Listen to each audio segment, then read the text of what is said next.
अनोखं प्रेम भाग 6. सुहानी जेव्हा खाली किचनमध्ये आली तेव्हा निशा किचनमध्ये खीर बनवत होती. तिने सुहानीला सांगितलं की शिवमला खीर खूप आवडते म्हणून ती खीर बनवत आहे. सुहानीला समजत नव्हतं की निशा शिवमच्या इतकं पुढं पुढं का करत आहे ते. निशा मुद्दाम तिला शिवमची किती काळजी आहे ते दाखवून देत होती. इतक्यात सुहानीचं लक्ष दरवाजाकडे गेलं तर शिवम दरवाजात उभा राहून त्यांच्याकडे रोखून बघत होता. सुहानी, जर तुमचं गॉसिप करून झालं असेल तर चल, तो तिच्याजवळ येत म्हणाला. शिवम, बरं झालं तू आलास. बघ, मी स्पेशल तुझ्यासाठी खीर बनवली आहे, निशा मुद्दाम सुहानीसमोर म्हणाली. निशा मुद्दाम सुहानीला कमी दाखवण्याचा प्रयत्न करत होती, पण शिवमला या गोष्टीचा जास्तच राग येत होता. गोड पदार्थ आपल्या आरोग्यासाठी हानिकारक असतात आणि तुला माझ्यासाठी काही बनवण्याची गरज नाही, तो रूडली म्हणाला व सुहानीला उचलायला लागला. पण तिने त्याला नकार दिला व त्याला सांगितलं की ती आता चालू शकते. त्याने तिच्याकडे रोखून पाहत तिचा हात पकडला आणि लगेच तिला तिथून घेऊन गेला. तिला रागाने आपल्या रूमकडे घेऊन आला. त्याच्या ओढण्यामुळे सुहानीचा पाय परत दुखावला. ती वेदनेने कळवळली. तिचा आवाज ऐकून त्याने तिच्याकडे वळून पाहिलं व त्याने तिला हळुवारपणे बेडवर बसवलं व पटकन बँडेज घेऊन तिच्याजवळ आला. शिवम, काही हरकत नाही, मी स्वतः ते लावून घेईल, ती ऑकवर्ड होत म्हणाली. मी तुला बँडेज पहिल्यांदा बांधत नाहीये. त्या रात्रीही मी तुझ्या जखमेवर बँडेज बांधलं होतं, आठवलं? त्यामुळे नखरे न करता मला बँडेज बांधू दे, तो तिच्या समोर बसत म्हणाला. आता सुहानीला विरोध करता येईना. त्याने तिचा पाय सरळ करून आधीचं बँडेज काढून टाकलं आणि तिच्या जखमेवर मलम लावून परत दुसरं बँडेज बांधलं. शिवम, निशाचं वागणं थोडं विचित्र नाहीये का? ती अडखळत कसंबसं बोलली. सुहानी, तुला निशाबद्दल जास्त चिंता करण्याची गरज नाही. ती फक्त वहिनीची बहीण आहे, त्यामुळे नेहमी इथे येत जात असते. ती या घरात एक पाहुणी आहे, त्यामुळे तिच्याकडे जास्त लक्ष देऊ नकोस, तो म्हणाला व बाहेर निघून गेला. सुहानीच्या डोक्यात विचारचक्र चालू होतं. त्याचं बदललेलं वागणं पाहून ती खूप कन्फ्यूज झाली होती. तिला समजत नव्हतं की कशावर विश्वास ठेवावा. तिला माहीत असलेल्या शिवमवर की या नवीन शिवमवर, पण ती त्याच्यावर विश्वास ठेवायला घाबरत होती. शिवम तिथून सरळ निशाच्या रूममध्ये आला. ती आपल्या रूममध्ये बेचैन होऊन फेऱ्या मारत होती. त्याला तिथे पाहून निशाला खूप आनंद झाला. शिवम, तू आत ये ना, ती हसत म्हणाली. पण तो रागाने तिच्याकडे पाहत होता. सुहानीपासून दूर राहा, तू मला तिच्या आसपासही दिसता कामा नये, तो रागाने म्हणाला. इतकी काय काळजी आहे तुला त्या बहनजीची? काय आहे त्या बहनजीमध्ये जे माझ्यामध्ये नाहीये? मला माहीत आहे हे सगळं तुम्हाला जळवण्यासाठी करत आहेस. कालपर्यंत ती तुझ्या रूममध्ये राहत नव्हती, पण अचानक ती तुझ्यासोबत तुझ्या रूममध्ये राहायला लागली आणि तुझ्यासोबत बेडवर झोपायला लागली. हे सगळं अचानक कसं झालं? निशा हसत म्हणाली. मी हे सगळं दिखावा म्हणून करत नाहीये. ती माझी पत्नी आहे. ती सुहानी शिवम मेहरा आहे. ही गोष्ट मी कधीही विसरणार नाही आणि तूही विसरू नकोस, तो चिडून म्हणाला व त्या रूममधून बाहेर पडला. सारखं सारखं सुहानीचं नाव ऐकून निशा आता जास्त चिडली होती. सुहानीमुळे तिची सगळी स्वप्न धुळीला मिळाली होती. इकडे काही वेळाने सुहानी आईच्या रूममध्ये आली. आई कपड्यांच्या घड्या घालून कपाटात ठेवत होत्या. तिला पाहताच आईने हसत तिला आत बोलावलं. सुहानी, बरं झालं तू आलीस, मला तुला काहीतरी द्यायचं होतं. त्यांनी कपाटातून एक बॉक्स काढला. सुहानी, हे कंगन मला माझ्या मोठ्या सुनेला द्यायचे होते. मला तर वाटलंच नव्हतं की शिवम कधी लग्नाला तयार होईल, पण त्याने स्वतःच मला तुला मागणी घालायला तुझ्या घरी पाठवलं होतं. त्यावेळी मी शॉकच झाले होते.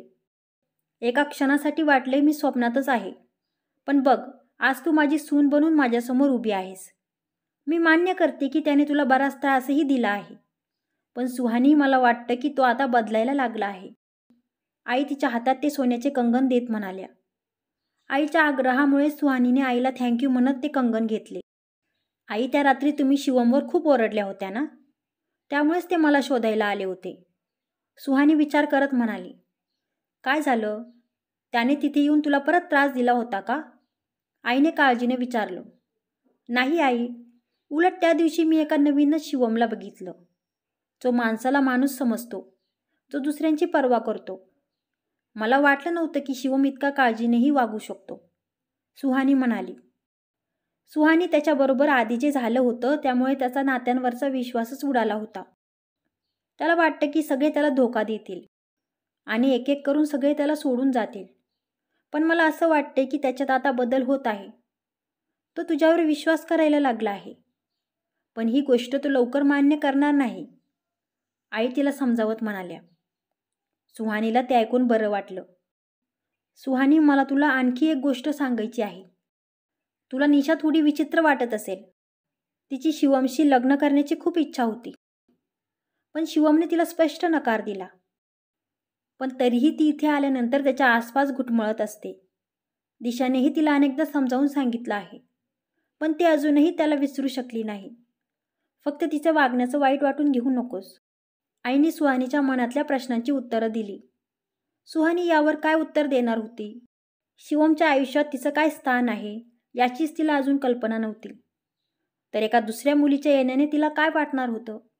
त्यामुळे तिने ही गोष्ट जास्त मनावर घेतली नाही. दिशा आणि रोहित फिरायला बाहेर गेले होते. येताना दिशाने सुहानीसाठीही खूप सुंदर ड्रेस आणला. तो ड्रेस सुहानीलाही खूप आवडला. निशा आणि दिशा सख्या बहिणी असूनही त्यांच्या स्वभावात किती तफावत होती ते जाणवत होतं. दिशा सुहानीसोबत मैत्रिणीप्रमाणे वागत होती. काही दिवसातच त्यांच्यामध्ये मैत्री झाली होती आणि त्यांच्यातली मैत्री निशाच्या डोळ्यात खुपत होती. काही वेळाने सुहानी आपल्या रूममध्ये गेली. शिवम ऑफिसमध्ये गेला होता, पण आज सुहानी आसपास नसल्यामुळे त्याला खूप खालीपणा जाणवत होता. पण शेवटी तो शिवम होता.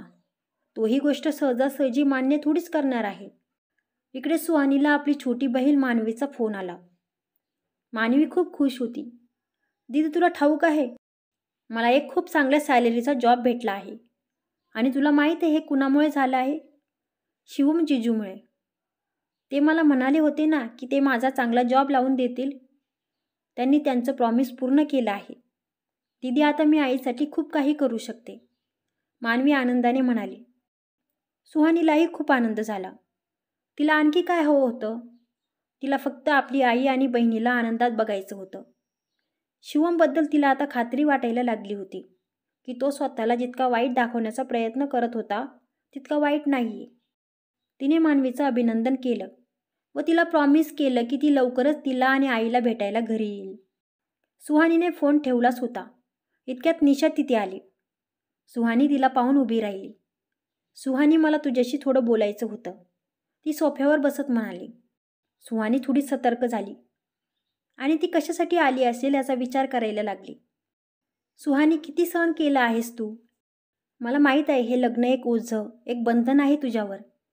हे नातं थोपवलं गेलं आहे तुझ्यावर. शिवमने लग्नाच्या पवित्र बंधनाचा मजाक बनवून ठेवला आहे. मला माहीत आहे शिवम कसा सगळ्यांसमोर तुझा अपमान करतो. तुला त्रास देऊन त्याला खूप आनंद होतो. दिशा दीदीने मला सगळं सांगितलं आहे. ते ऐकून मलाही खूप वाईट वाटलं. कशी राहू शकतेस तू अशा बंधनात? तुझ्या जागी जर मी असते ना तर हे सगळं अजिबात सहन केलं नसतं. तुला जर माझी काही मदत हवी असेल तर यातून बाहेर पडण्यासाठी मी तुझी मदत करू शकते.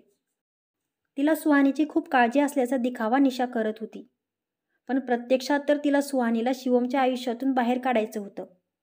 त्याशिवाय तिला शिवम मिळणार नाही हे तिला माहीत होतं.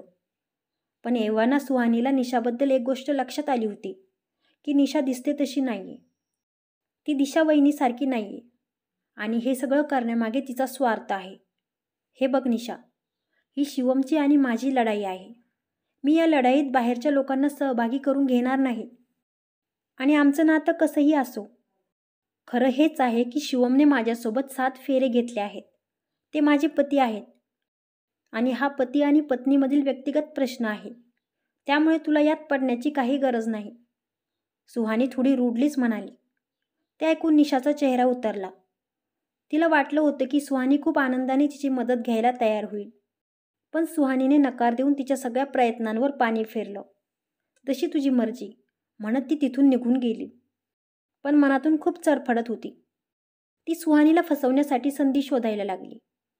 शिवमने सुहानीला फोन करून घरीच एक महत्त्वाची फाईल शोधून ठेवायला लावली होती. त्याची एक महत्त्वाची डील होणार होती. संध्याकाळी ती फाईल त्याला हवी होती व त्याने सुहानीलाही तयार व्हायला सांगितलं होतं. कारण तिलाही त्याच्यासोबत न्यायचं होतं. पार्टी म्हटल्यावर सुहानीला त्या पार्टीची आठवण झाली आणि ती नर्वस झाली. तिला भीती वाटत होती की परत पार्टीमध्ये काही चुकीचं झालं तर आता ती ते सहन करू नाही शकणार. संध्याकाळी जेव्हा शिवम ती फाईल घेण्यासाठी आणि सुहानीला नेण्यासाठी तिथे आला, तेव्हा ती फाईल आपल्या जागेवरून गायब होती. ते पाहून शिवम खूप संतापला. तो पुन्हा सुहानीवर रागावला. तू एक साधी फाईलही नीट ठेवू शकत नाही. तुझ्यामुळे आता सगळ्यांसमोर मला खाली पाहावं लागणार आहे. सुहानी त्याची माफी मागत होती, पण तो काही ऐकायलाच तयार नव्हता. तू हे सगळ्यांसमोर माझी फजिती करण्यासाठी करत आहेस ना? बदला घेत आहेस ना तू माझ्यावर?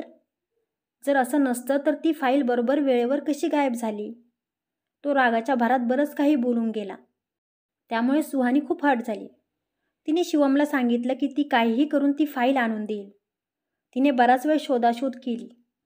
तेव्हा तिच्या मनात संशय आला की आज दिवसभर आपल्या रूममध्ये निशाच 2 वेळा आली होती. निशा तिच्या रूममध्ये नाहीये या संधीचा फायदा घेत ती तिच्या रूममध्ये गेली आणि तिला बेडजवळच्या ड्रॉवरमध्ये ती फाईल सापडली. तिचा संशय खरा ठरला होता. ती तडक फाईल घेऊन आपल्या रूममध्ये आली आणि फाईल त्याच्यासमोर केली. त्या फाईलकडे पाहून शिवमचा चेहरा पाहण्यासारखा झाला. सुहानीने शिवमला सांगितलं की आपल्या दोघांत गैरसमज वाढवण्यासाठी निशाने ही फाईल चोरली होती. ते ऐकताच शिवमला धक्का बसला. त्याला सुहानीला इतकं सुनावल्याचा पश्चाताप व्हायला लागला. त्याने सॉरी म्हणत सुहानीची माफी मागितली व तिला पार्टीसाठी तयार व्हायला सांगितलं. कारण इन्व्हेस्टरची शिवमच्या पत्नीलाही सोबत आणावं अशी मागणी होती. त्यामुळे नाईलाजाने सुहानी तयार झाली. तिने दिशावहिनीने दिलेला सुंदर अबोली रंगाचा अनारकली ड्रेस घातला होता. त्यावर हलकासा मेकअप आणि केस मोकळे सोडले होते. ती खूप सुंदर दिसत होती. दिशा आणि रोहितही पार्टीत जाणार होते आणि त्यांना रिक्वेस्ट करून निशाही त्यांच्याबरोबर जाणार होती. तिला शिवमला फॉलो करायचं होतं बस. तिला माहीत नव्हतं की ती फाईल सुहानी घेऊन गेली आहे. तिला वाटलं की पार्टीत या गोष्टीवरून सगळ्यांसमोर शिवम सुहानीचा अपमान करेल आणि हीच गोष्ट बघण्यासाठी ती पार्टीत जाणार होती. ती खूप भडक मेकअप आणि तोकडे कपडे घालून तयार झाली.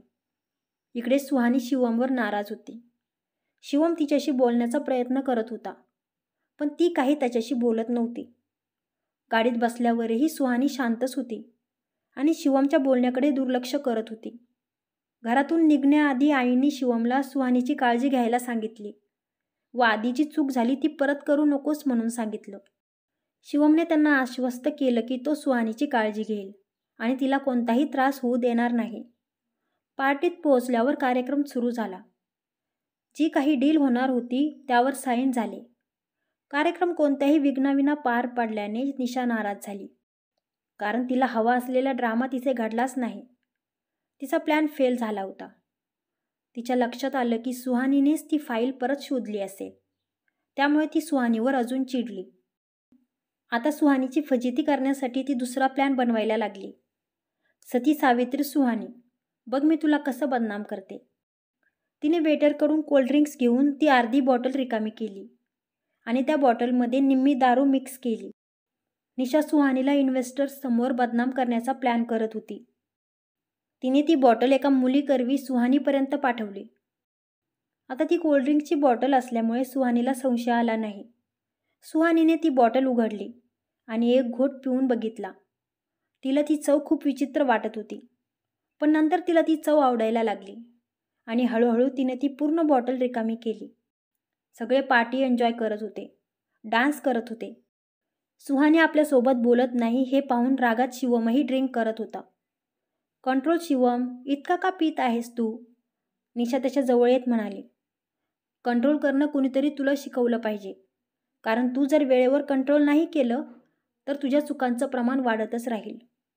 शिवम परत तिला रूडली म्हणाला व त्याने आपलं तोंड दुसरीकडे वळवलं. त्यामुळे निशाचा चेहरा उतरला, पण तरीही हसत ती त्याला आकर्षित करण्यासाठी त्याच्यासमोर डान्स करायला लागली. पण शिवमने तिच्याकडे काही वेळ पाहून आपला चेहरा वळवला. इकडे सुहानीला चढायला लागली होती. तिचे डोळे जड व्हायला लागले होते. शिवमची नजर सुहानीवरच होती. तो सारखा तिच्याकडेच पाहत होता.